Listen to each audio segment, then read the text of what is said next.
వ్యాధి పేరు తెలియని వ్యాధులు ఉంటాయా డాక్టర్ గారు? చాలా ఉంటాయండి. సిద్ధ వైద్యం ఉంది కదా, సిద్ధ వైద్యంలో వాటి లక్షణాలను బట్టి వేరువేరుగా దానికి పేర్లు నిర్ణయిస్తున్నారు. మొత్తం డిసీజ్ 4448 ఎన్నో చెప్పారు. మధుమేహం తీసుకునేసరికి 20 రకాలు చెప్పారు. దీనిలో ఈ వాతజ రోగాలు మాత్రమే. ఇప్పుడు కీళ్ళ వాతానికి కీళ్ళ నొప్పులకి ట్రీట్మెంట్ ఉంటుంది ఆయుర్వేదంలో. దీనికి ఆయుర్వేదమే మంచి ఉత్తమమైన వైద్యం. ఎందుకంటే దీంతో ఆయుర్వేద మందులు చాలా లేట్గా పనిచేస్తాయి అని అట్లా ఉంటుందా? దీర్ఘకాలికంగా ఉండే రోగాలని ఏదైనా కూడా దానికంటే ఇదే తొందరగా పనిచేస్తుంది. ఇప్పుడు ప్రివెంట్ చేసుకోవడానికి కూడా ప్రివెంటివ్ మెడిసిన్ లాగా కూడా ఆయుర్వేదం పనిచేస్తుందా? ఆయుర్వేదం ఎలా చెప్తుంది అంటే, ముందు మీకు ఏ సమస్య ఉన్నా. Welcome to iDream media. So మన ఆయుర్వేదం చాలా గొప్పది. ఇది వేదం ప్రమాణంగా తయారు చేయబడింది. అయితే ఆయుర్వేదంలో ఒక మాట చెప్తారు ఏంటంటే, పేరు లేని వ్యాధికి పెన్నేరు గడ్డ అని. నిజంగానే అట్లా పేరు లేని వ్యాధులు ఉంటాయా? సో పూర్తి వివరాలు తెలుసుకుందాం. మనతో పాటు ప్రముఖ ఆయుర్వేద వైద్య నిపుణులు డాక్టర్ సుబ్రహ్మణ్యం గారు ఉన్నారు, from Amrutham ayurvedic hospital. Doctor గారు నమస్తే అండి. నమస్తే అమ్మా. జనరల్గా మీ వీడియోస్లో కామెంట్స్ ఎట్లా ఉంటాయంటే, డాక్టర్ గారు నేను బాధపడుతున్నాను, దీనికోసం అన్ని చోట్ల తిరిగాను, అసలు ఈ వ్యాధి పేరు ఏంటో చెప్పట్లేదు అని. మ్యాక్సిమం అలాంటి కామెంట్సే వస్తూ ఉంటాయి. అట్లా వ్యాధి పేరు తెలియని వ్యాధులు ఉంటాయా డాక్టర్ గారు? చాలా ఉంటాయండి. ఎందుకంటే బహుశా చాలా మంది నేర్చుకోలేకపోవచ్చు. సిద్ధ వైద్యం ఉంది కదా, సిద్ధ వైద్యంలో వాళ్ళు లిస్ట్ చేశారు. అంటే అది కూడా ఒక ఆయుర్వేదం లాంటిదే. వాళ్ళ ప్రాసెసింగ్ మెకానిజం డిఫరెంట్. అండ్ వాళ్ళు ఈ యొక్క తమిళ్ లాంగ్వేజ్తో అది ఎక్కువగా ఉంటుంది. అక్కడ 18 మంది సిద్ధులు ఈ యొక్క వైద్యాన్ని అందించారు అనేసి ఒక ప్రమాణం ఉంది దానికి. దాంతో మొత్తం డిసీజు 4448 ఎన్నో చెప్పారండి. సో ఇన్ని డిసీజులు ఏ డాక్టర్ గుర్తుపెట్టుకోలేడు. ఆ పేర్లు కూడా తెలుసుకోవాలన్నా, దాని అంతా సాధన చేయాలన్నా, మళ్ళీ ఆ డిసీజ్ పేరేంటి, తర్వాత దానికి లక్షణాలు ఏముంటాయి, దానికి కారణాలు ఏంటి, దానికి చికిత్స ఏం చేయాలి, ఆఫ్టర్ చికిత్స వాళ్ళకి ఎలా ఉంటుంది, ఇవన్నీ చేసుకోవాలంటే ఆ డాక్టర్ చెప్పలేకపోవచ్చు. వాళ్ళ వైద్య విధానంలో కూడా వాళ్ళు కూడా చెప్పలేకపోవచ్చు అండి. కానీ అక్కడ శాస్త్రం వాళ్ళకి అందించారంటే, వాళ్ళు ఎంత పరిశోధన చేసి ఉన్నారు, ఎంత వర్క్ చేశారు అనే దాన్ని మనం తీసుకోవచ్చు. ఇక ఆయుర్వేదం ఇక్కడ మన దగ్గరకు వచ్చేసరికి ఎక్కువగా ప్రధానంగా తీసుకోగలిగితే 3 వాత పిత్త కఫ. అవును. దీన్ని ఇంకా ఎలాబరేట్ చేస్తూ పోతే ఇక వాత క్షయము, వాత ప్రకోపము, అంటే ఇవి మళ్ళీ 6 అయిపోయినాయి.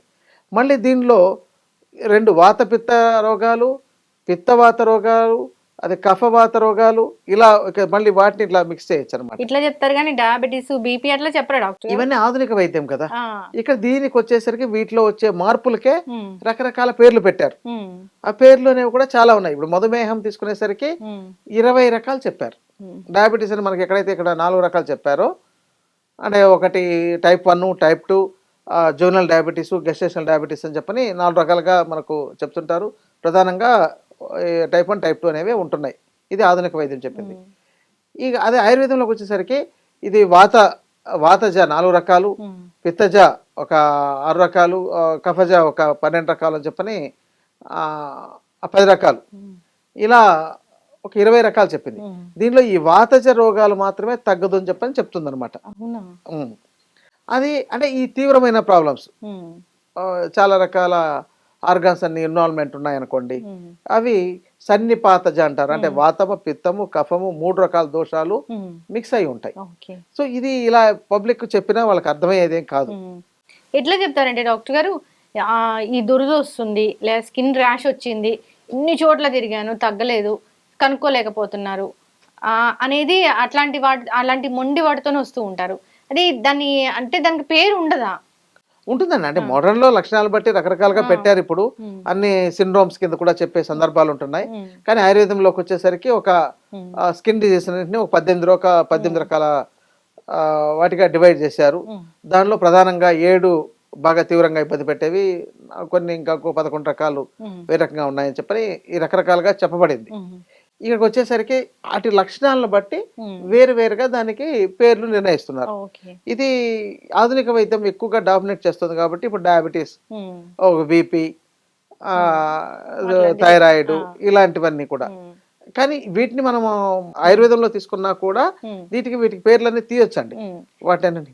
వాత దోషాల వల్ల వచ్చే కొన్ని రకాల వాటిని తగ్గించలేరు అంటే అలానే కాదు. ఇప్పుడు వాత రోగాలు మళ్ళీ ఒక 80 రకాలు ఆయుర్వేద శాస్త్రం చెప్తుంది. ఈ 80 రకాల రోగాల్లో ఒక్కోదానికి కొన్ని లక్షణాలు వేరువేరుగా ఉంటాయి. బట్ ఇవన్నీ ఈ వాతాల్లో చాలా వరకు కష్టతరమైనవి, పిత్తాలో మధ్యమ రకం, కఫము చాలా తేలిగ్గా చేయొచ్చు కఫ రోగాల్ని. ఓకే. ఇలాంటి మొండి వ్యాధులు, తగ్గని జబ్బులు ఇలాంటి వాటితో వచ్చినప్పుడు ఆయుర్వేదంలో ట్రీట్మెంట్ అంటే జనరల్ గా వినే నానుడే అది పెన్నేరుగడ్డ అని. నిజంగానే అట్లా ట్రీట్మెంట్ ఉంటుందా? అంటే అది ఆయుర్వేదం చెప్పడానికి అలా చెప్పిందండి. పెన్నేరుగడ్డ అంటే అశ్వగంధ అంటారు. అదేంటంటే మంచి బలాన్ని, స్ట్రెస్ తగ్గిస్తుంది, నర్వస్ స్ట్రెంత్ ఇస్తుంది. అంటే ఒక రసాయనం అంటే ఇప్పుడు క్వాలిటీ ఆఫ్ లైఫ్ ని ఇంప్రూవ్ చేసేది. ఇప్పుడు మన క్వాలిటీ ఆఫ్ లైఫ్, క్వాంటిటీ. ఇప్పుడు అందుకని రసాయనాలన్నీ మన క్వాలిటీ ఆఫ్ సెల్స్ ని ఇంప్రూవ్ చేస్తాయి, క్వాంటిటీ ఆఫ్ సెల్స్ ని ఇంప్రూవ్ చేస్తాయి. అంటే మన యొక్క కణజాలంలోని లోపమే కదా మనకు డిసీజ్ గా మారుతుంది. ఇప్పుడు అక్కడ క్వాలిటీ సెల్ తయారయ్యి ఆ యొక్క క్వాలిటీ సెల్ మళ్ళీ క్వాంటిటీ సఫిషియెంట్ గా సెల్స్ లేనప్పుడు ఆ క్వాంటిటీ ఆఫ్ సెల్స్ మనకి ఇంప్రూవ్ అయింది అనుకోండి, ఆ రోగం తగ్గుతుందని. అందుకని మనకు వాడుక భాషలో రకరకాల సామెతలు, ప్రావర్బ్స్ అన్ని చాలా వచ్చాయండి. అలానే అశ్వగంధాని అలా చెప్పడం వల్ల ఈ రోజు అశ్వగంధ కొంత సేల్స్ వస్తుంది చెప్పాలంటే ఈ సామెత వల్ల. డాక్టర్ సేల్స్ వస్తుంది, నానుడి ఓకే అయిపోయింది కానీ తగ్గట్లేదని కూడా చెప్తున్నారు. అవునండి. ఇప్పుడు రోగం రావడానికి చాలా రకాల కారణాలు ఉంటాయి. అందుకని ఆయుర్వేద శాస్త్రం ఎలా చెప్పిందంటే దాన్ని తగ్గించడానికి శోధనము అంటే లోపల ఉన్న చెడునంతా కూడా బయటకు పంపాలి. అంటే కారణం ఏదైతే నిదాన పరివర్జనం ఏదైతే కారణం అవుతుందో దాన్ని ముందు తొలగించాలి. తర్వాత ఏదైతే పాడైపోయిందో ఏ ఆర్గాను లేకపోతే ఏ యొక్క భాగము ఏ విధంగా ఏ దోషము పాడైందో దాన్ని బాగు చేయాలని చెప్తుంది. దాన్ని శమనము అంటారు. ఇప్పుడు ఈ ఆయుర్వేదంలో మొత్తం ఈ వాత పిత్త కఫ అనే 3 రకాల త్రిదోషాలు, అలాగే దూష్యాలు అంటే సప్త ధాతువులు 7 రకాల రసము, రక్తం, మాంసం, అస్థి, మజ్జ, మేధో, వీర్యం అని సప్త ధాతువులు. అవి అతిగా అయినా అవి లోపం జరిగినా వాటిలో సమస్యలు వస్తాయి. తర్వాత శ్రోతస్సులు ఒక 13 రకాల శ్రోతస్సులు చెప్పారు.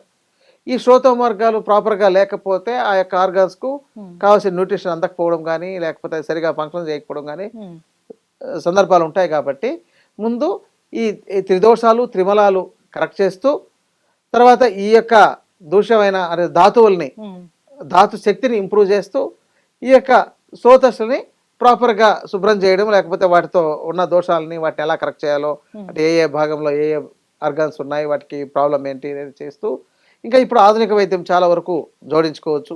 వీటిలో రకరకాల టెస్టులన్నీ వచ్చేసాయి. తర్వాత ఆయుర్వేదంలో రకరకాల పరీక్షలు, దశవిధ పరీక్షలని, అష్టస్థాన పరీక్షలని రకరకాలుగా ఇలాంటివి కూడా ఉన్నాయి. ఇవన్నిటిని బేస్ చేసుకొని ట్రీట్ చేయగలిగితే ఒక ఆయుర్వేదం ఇప్పుడు ఎలాగో ఆయుర్వేదం చదువుకున్న వాళ్ళందరికీ కూడా ఆధునిక వైద్యం కూడా కొంత బోధిస్తున్నారు. ఎనాటమీ ఫిజియాలజీని కూడా కొంతవరకు ఆధునిక వైద్యంలో ఎలా చెప్పిందో ఆయుర్వేద శాస్త్రం ఇంకా చెప్పాలంటే అలాగే కాబట్టి ఇప్పుడు ఆధునికమైన దాన్ని మనం పరిశోధిస్తూ దాంతో అంటే వాటిని పరిశీలిస్తూ ఆయుర్వేదంలో మార్గాల్ని ఎలా చెప్పారో దీన్ని కొంత జోడించుకోగలిగితే సరైన చికిత్స ఇచ్చేదానికి అవకాశాలు ఉన్నాయి. ఇప్పుడు కీళ్ళ వాతానికి కీళ్ళ నొప్పులకి ట్రీట్మెంట్ ఉంటుంది ఆయుర్వేదంలో ఉంటుందండి. ఇప్పుడు కీళ్ళ వాతం అనేసరికి రుమటాయిడ్ ఆర్థరైటిస్ చెప్తారు. అంటే మనకు అన్ని జాయింట్స్లోనూ వాపులు వచ్చేస్తుంటాయి. దీనికి ఆయుర్వేదమే మంచి ఉత్తమమైన వైద్యం. ఎందుకంటే దీంతో చాలా వరకు యొక్క సమస్య రికవర్ అవుతున్నారు, అసలు రోగరహితంగా తయారవుతున్నారు. కానీ ఆధునికంలో ఏం చేస్తుంది కొనసాగిస్తూనే ఉండాల్సి వస్తుంది వాళ్ళ లైఫ్ ఎండ్ అయ్యేదాకా. దీంట్లో పూర్తిగా తగ్గించవచ్చు. ఈ మందులు ఆయుర్వేద మందులు చాలా లేట్ గా పనిచేస్తాయి అని అట్లా ఉంటుందా? ఇప్పుడు తొందరగా పనిచేసేవి ఏమున్నాయి అంటే నొప్పి వస్తే పెయిన్ కిల్లర్ పనిచేస్తుంది, ఒకవేళ యాంటీబయాటిక్స్ కొన్ని పనిచేస్తున్నాయి, యాంటీ హిస్టమిన్స్ కొన్ని పనిచేస్తున్నాయి. అంటే మోడర్న్ దీనిలోకి వచ్చేసరికి ఇక చివరికి ఏదైనా అయితే స్టెరాయిడ్స్. ఈ 4 రకాల మందులే మనకు ఆధునిక వైద్యంలో అందుబాటులో ఉండేది. ఇవన్నీ కూడా తాత్కాలిక ఉపశమనే కానీ శాశ్వత పరిష్కారాలు ఇచ్చేవి కావు. అందుకనే దాంతో ఆధునికంగా సర్జరీస్ శస్త్రచికిత్సలు అనేది బాగా పాపులర్ అయింది, అవసరమైంది. ఎక్కడైతే ఏ ఆర్గాన్ అయితే ప్రాబ్లం అవుతుందో దాన్ని తీసేయడమో లేదా మార్చడమో దాన్ని ఇంకో రూపంలోకి మార్చేసేయడమో ఉన్నాయి. మరి ఇలా దీర్ఘకాలికంగా ఉండే రోగాలని ఏదైనా కూడా దానికంటే ఇదే తొందరగా పనిచేస్తుంది. ఇప్పుడు రుమటాయిడ్ ఆర్థరైటిస్ మీరు ఇందాక చెప్పారు, కీళ్ళవాతం అనేది దానికి జీవితకాలం మందులు వేసుకుంటూ రుమటాలజిస్ట్ చుట్టూ తిరగాల్సి వస్తుంది. ఆయుర్వేదంలో కొంతకాలం వాడితే ఆ ప్రాబ్లం పోతుంది. మరి ఏ తొందరగా పనిచేసినట్టు? అవును, చక్కగా చెప్పారు డాక్టర్. ఉమ్. ఈ స్కిన్ ఇష్యూస్ కూడా తగ్గవు. ఉమ్. ఏదైనా ఆయింట్మెంట్ రాస్తారు లేదా ఎలర్జీ టాబ్లెట్స్ వేసుకుంటారు, తగినట్టే తగ్గుతాయి, అప్పటి వరకు మాత్రమే. అట్లాంటి వాటికి ఆయుర్వేదంలో ట్రీట్మెంట్ ఉంటుందా? ఉంటుందండి. వాటికి కూడా రూట్ కాజ్ తెలుసుకొని చేయాలి. కొన్ని ప్రాబ్లమ్స్ అంటే బాధించేవి రోగాలండి. ఇప్పుడు బొల్లి వస్తుంది, వాళ్ళకి ఏమి బాధించదు అది. అంటే మిగతా వాళ్ళు చూసి ఏమంటారు అనే ఆ తెల్లగా మచ్చలు ఉంటే ఏ కాస్మెటిక్ ఇష్యూ కాబట్టి ఏవైనా అనుకుంటారు. వాళ్ళ ముందు ఎలా మనకు వాళ్ళు బాగున్నారు మనం బాగాలేదమనే ఒక ఫీల్ తప్ప వాళ్ళకి ఎలాంటి హాని జరిగేది ఏమి లేదు. జీవితకాలం అది ఉన్నా కూడా ఏ సమస్య లేదు. అదే ఒక సోరియాసిస్ అనుకోండి, దురదలు, వాళ్ళకి మంట, నొప్పి, రకరకాలు దాంతో సోరియాటిక్ ఆర్థరైటిస్ వచ్చే ఉన్నాయి. ఇక ఇతర ఆర్గాన్స్ ఫెయిల్ అయ్యే అవకాశాలు కూడా ఉన్నాయి చివరి దశలో. అందుకని వాటికి మంచి ట్రీట్మెంట్ ఉంది. పిగ్మెంటేషన్ కైనా మంచి ట్రీట్మెంట్ ఉందండి. కానీ అందరికి తొందరగా తగ్గాలని ఉంది కదా, వ్యంగ్యము అన్నారు ఆయుర్వేదంలో. దానికి అది తొందరగా తగ్గాలంటుంది, అంటే తొందరగా రంగు మారిపోవాలని. వాళ్ళకి కావాల్సిన శోధన శమన చికిత్సలు చేసి తగిన న్యూట్రిషన్ ఇవ్వగలిగితే ఆ పిగ్మెంటేషన్ కూడా తగ్గుతుందండి. ఇక కొన్ని SLE లాంటి కొన్ని డిఫరెంట్ డిసీజెస్ ఉంటున్నాయి కదా, వాటితో వచ్చిన మచ్చలు అయితే కొంచెం వాళ్ళకి ఆ రోగం తగ్గేదాకా సమస్య అవుతుంది. కానీ అవి కూడా ఆయుర్వేదంలో తగ్గుతున్నాయండి. తగ్గుతున్నవేనా డాక్టర్ గారు? అది కూడా పిగ్మెంటేషన్ కూడా డయాబెటీస్ లాగానే మేనేజ్ చేసుకోవాల్సిందే అట్లా చెప్తూ ఉన్నారు. లేదండి, తగ్గిన సందర్భాలు ఉన్నాయి. మాకెప్పుడో నాకు ఒక 20-25 ఏళ్ల వయసులో అట్లాగే వచ్చేసింది. మరి నాకు ఇప్పుడు లేదు కదా. అంటే అప్పుడు మానసికంగా టెన్షన్స్తో కానీ ఫైనాన్షియల్ ప్రాబ్లమ్స్తో కానీ వచ్చే సందర్భాలు ఉంటాయి. నిద్ర సరిగా లేకపోవడం, జర్నీలు చేయడం, ఎక్కడ పడితే అక్కడ తినడం, ఇలాంటి పరిస్థితుల్లో కొన్ని సందర్భాల్లో తయారవుతుంటాయి. కానీ అలాగనే అది పర్మనెంట్ గా ఉండేదేం కాదండి. ఈ SLEలో వస్తుంటుంది. దాంతో వచ్చేది ఆ డిసీజ్ తగ్గితే కూడా తగ్గిపోతుందండి. డాక్టర్, పేరులేని వ్యాధులు మాట్లాడుకుంటూ ఉన్నాం కదా, అంటే పేరులేని వ్యాధులు అంటే లక్షణాలు ఉంటాయి కదా, లక్షణాలు ఏముంటాయి అసలు జనరల్ గా, అంటే ర్యాండమ్ గా మాట్లాడుకుంటే? ఇప్పుడు తలనొప్పి ఉందండి, వాళ్ళకి ఎన్ని మందులు ఇచ్చినా తలనొప్పి టాబ్లెట్లు వేస్తారు, తగ్గదు. మరి ఆ రూట్ కాజ్ ఏంటి, ఏం చేయాలి అనేది చేస్తే అది తగ్గుతుంది. తగ్గకపోయే సమస్య ఏం లేదు. ఇప్పుడు తలనొప్పి రావడానికి నీళ్లు సరిపడా తాకపోయినా రావచ్చు, సైనస్ ప్రాబ్లం ఉన్నా రావచ్చు, వాళ్ళకి మైగ్రేన్ ఉండి రావచ్చు, ఇయర్ అది కంటి సంబంధించిన సమస్యలు ఉంటే రావచ్చు, పళ్ళ సంబంధ సమస్యలు ఉన్నా రావచ్చు, ఈ యొక్క మెడ నొప్పి అంటే ఈ సర్వైకల్ అదే స్పైన్ లో ప్రాబ్లమ్స్ ఏదైనా ఉన్నా రావచ్చు, ఇక బ్రెయిన్ ట్యూమర్లు ఉన్నా రావచ్చు, బ్రెయిన్ లో ఏదైనా సమస్య ఉన్నా రావచ్చు, దెబ్బ తగిలి రావచ్చు, ఇలా చాలా రకాలు ఉంటుంది కదా. కాబట్టి దాన్ని రూట్ కాజ్ కనుక్కొని ట్రీట్ చేస్తే, ఇప్పుడు ఎందుకు సైనస్ తో చాలా మందికి తలనొప్పి ఉంటుంది, ఆ సైనస్ కి మేము చేస్తున్న చారకర్మ చికిత్సలో చాలా బాగా తగ్గిపోతుంది. ముందు మా తలనొప్పి తగ్గించారు చాలండి అన్న వాళ్ళు కొన్ని వేల మంది ఉన్నారు. ఈ ఫేస్ అంతా నొప్పిగా, అంటే చలికాలం వెళ్ళిపోతుంది కానీ జనరల్ గా చలికాలం అనగానే సైనస్ పట్టేయడం, ఇదంతా ఫేస్ అంతా నొప్పిగా ఉండడం, హెడేక్ రావడం, ఇలాంటివి కూడా చాలా మందిలో మనం చూస్తుంటాం డాక్టర్ గారు. అది ఏంటి, అది వచ్చిపోయేనా, అది ఎట్లా తగ్గించుకోవచ్చా? అలా కాదండి, అదన్నీ పేషెంట్ వాళ్ళని పరిస్థితి, వాళ్ళకున్న లక్షణాలు. అంటే పేషెంట్ అంటే కూడాను వాళ్ళు బాధపడే అవకాశాలు ఉంటాయి, గెస్ట్ అన్న స్థానాలో, లేకపోతే వాళ్ళు అంటే వాళ్ళకున్న లక్షణాలు కండిషన్ బట్టి ట్రీట్ చేయడమేనండి. అది ఎవరికేను ఇదే ట్రీట్మెంట్ వీళ్ళకి తగ్గిపోతుందని చెప్పడానికి ఉండదు. ఎవరికి వాళ్ళకు పరిశీలించిన తర్వాత డాక్టర్ యుక్తితో, అంటే మనకు ఒక 4 రకాల ప్రమాణాలు ఉంటాయి. ప్రత్యక్ష ప్రమాణము, అనుమాన ప్రమాణము, ఆప్తోపదేశము, యుక్తి అని కొన్ని ప్రమాణాలు చెప్పారు. ఆ విధంగా దానికి తగిన పరీక్షలు ఏమైనా చేయించాల్సి వస్తే చేయించి వాళ్ళకు ఉపశమనం కలిగించవచ్చు. ఈ అశ్వగంధ అనేది, అశ్వగంధ తెలుసు మాకు, లేదంటే గుడూచి, తిప్పతిగా, ఇట్లా కొన్ని రకాలు తెలుస్తాయి కదా, అవి ఆయుర్వేద వైద్యులు చెప్పకుండా వాడుకోవచ్చా? వాడవచ్చండి. ఇవన్నీ రసాయన ఔషధాలు అంటారు. జనరల్ గా అశ్వగంధ కావచ్చు, శతావరి కావచ్చు, విదారికంద కావచ్చు, సఫేద్ ముస్లిన్ కావచ్చు, లేకపోతే త్రిఫలా కావచ్చు, త్రికట్టు చూర్ణం కావచ్చు, ఇలాంటివన్నీ కూడా చాలా రకాల. ఇప్పుడు గుడూచి, తిప్పతిగ అనేది మనకు యాంటీబయాటిక్ గా పనిచేస్తుంది. దాని గుడూచి సత్వం అని దాంతో తీస్తారు, అది కూడా తీసుకోవచ్చు. ఇవన్నీ కూడా జనరల్ గా తీసుకోవచ్చు అండి. కానీ ఏదైనా ఇతర రోగాలు లేకుండా ఉంటే ఇవి బాగా పనిచేస్తాయి, లేకపోతే రోగానికి బలాన్ని ఇస్తాయి. అట్లా కూడా ఉంటుంది, అంతే కదా. ఇప్పుడు అశ్వగంధ ఆల్రెడీ వాళ్ళకి చాలా ప్రాబ్లమ్స్ ఉన్నాయి, అశ్వగంధ తీసుకుంటే ఇంకా దాని యొక్క రోగ యొక్క బలం పెరగచ్చు కదా. అవును కదా. ఇప్పుడు జనరల్ గా జబ్బు వచ్చేదానికన్నా జబ్బు రాకుండా ప్రివెన్షన్ ఇస్ బెటర్ దాన్ అంటున్నారు. సో అయితే ఆ ప్రివెంట్ చేసుకోవడానికి కూడా ప్రివెంటివ్ మెడిసిన్ లాగా కూడా ఆయుర్వేదం పనిచేస్తుందా? ఆయుర్వేదం ఎలా చెప్తుంది అంటే, ముందు మీకు ఏ సమస్య ఉన్నా, ఒకవేళ ఏ సమస్య లేదనుకోండి, రసాయన చికిత్సలని, క్వాలిటీ ఆఫ్ సెల్స్ ని ఇంప్రూవ్ చేసే చికిత్సలు ఉన్నాయి. ఇది ఔషధంతో ఉంది, పంచకర్మ చికిత్సలతో ఉన్నాయి, మినరల్ కాంపౌండ్స్ తో ఉన్నాయి, రకరకాల పద్ధతులతో ఉన్నాయి. ఇంక సద్య విరేచనాలని వాళ్ళకి ఏదైనా కొద్దిగా అప్పుడప్పుడు విరేచనానికి ఇచ్చి ఈ జనరల్ స్ట్రెంత్ కోసం ఇచ్చే మందులతో ఇచ్చి కూడా చేయొచ్చండి. ఓకే, ఇట్లా ప్రివెంటివ్ గా కూడా రావచ్చు మీ దగ్గరికి. తప్పకుండా ఎవరైనా కూడా అసలు ఆయుర్వేదం అనేది ఒక జీవన విధానం.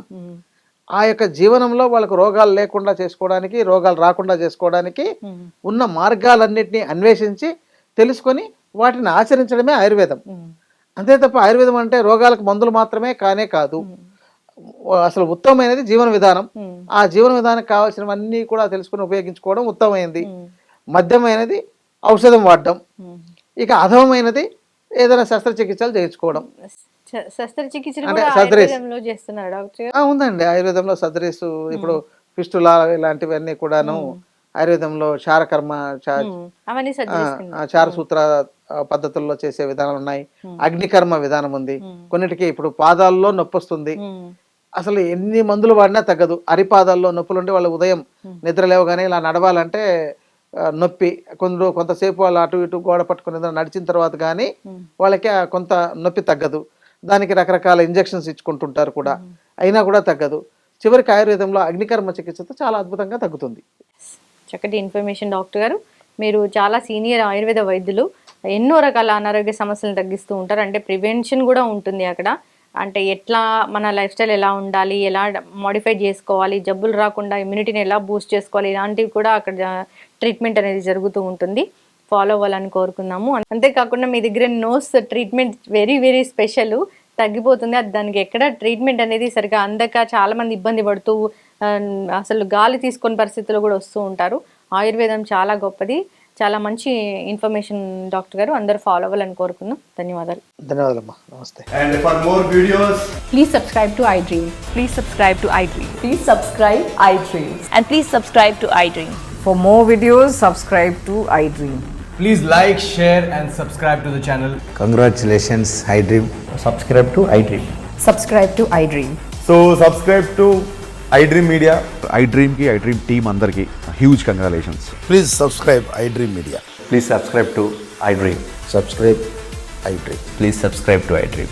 iDream అంటే నా కళల ఛానల్ను సబ్స్క్రైబ్ చేసుకున్న నోరు తిరుగుతలేదు, మీరైతే గంట గుర్తు కొట్టండి. For more such videos, please subscribe to iDream. Subscribe to iDream. Please subscribe to iDream. Please subscribe iDream Media. Please do subscribe to iDream. Please subscribe to iDream Media. For best entertainment and information, please subscribe iDream. And don't forget to subscribe to iDream.